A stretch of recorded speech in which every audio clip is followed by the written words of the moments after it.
We're looking at a passage today from the 14th chapter of Luke, where English translations of this passage usually say, sit in the place of honor or take the place of honor. The translation we're using says, pick the place of honor at the table. The Greek here uses a verb that means recline. The root of the verb is klino, from which we get recline, incline, decline, similar words that mean that something is on a slope or a slant.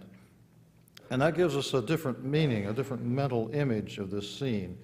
It tells us that Jesus and his audience are thinking of the normal arrangement in a dining room at that time, with couches set up around tables, as Pastor Sam demonstrated not long ago.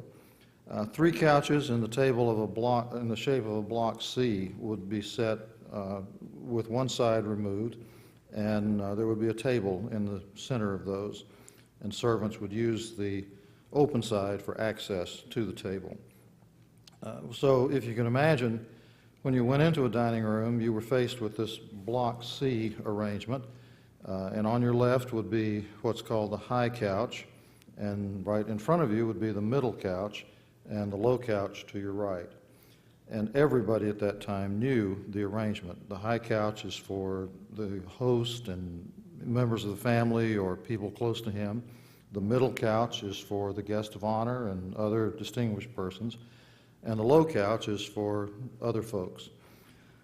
And so Jesus is saying, you know, if you come in here and you plop yourself down on the high couch or the middle couch, the host is going to come in probably and say, get off of there. You don't belong there. You know, move on over here. That can be embarrassing.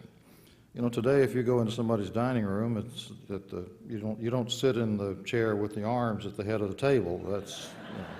That's not where you start. So that all lies behind this reading here. And you could be humiliated because you would be asked to move. There were certain places that were assigned. The second part of the reading gives us another insight into how social obligations were handled at that time. If you were invited to a dinner, you were expected to return the invitation. It was an obligation to you. The Roman poet Martial complains that every dinner invitation has a hook in it, and the hook is that you have to invite somebody back.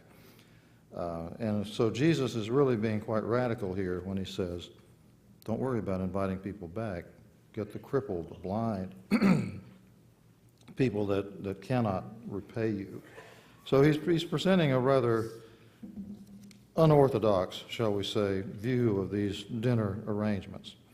So let's read the passage now as it appears in the bulletin. One Sabbath, when Jesus went to eat in the house of a prominent Pharisee, he was being carefully watched. When he noticed how the guests picked the places of honor at the table, he told them this parable. When someone invites you to a wedding feast, do not take the place of honor, for a person more distinguished than you may have been invited. If so, the host who invited both of you will come and say to you, give this person your seat. And then, humiliated, you will have to take the least important place. But when you are invited, take the lowest place, so that when your host comes, he will say to you, friend, move up to a better place. Then you will be honored in the presence of all the other guests. For all those who exalt themselves will be humbled, and those who humble themselves will be exalted. Then Jesus said to his host, when you give a luncheon or dinner, do not invite your friends, your brothers or sisters, your relatives, or your rich neighbors. If you do, they may invite you back, and so you'll be repaid. But when you give a banquet, invite the poor, the crippled, the lame, the blind, and you will be blessed. Although they cannot repay you, you will be repaid at the resurrection of the righteous. This is the word of the Lord.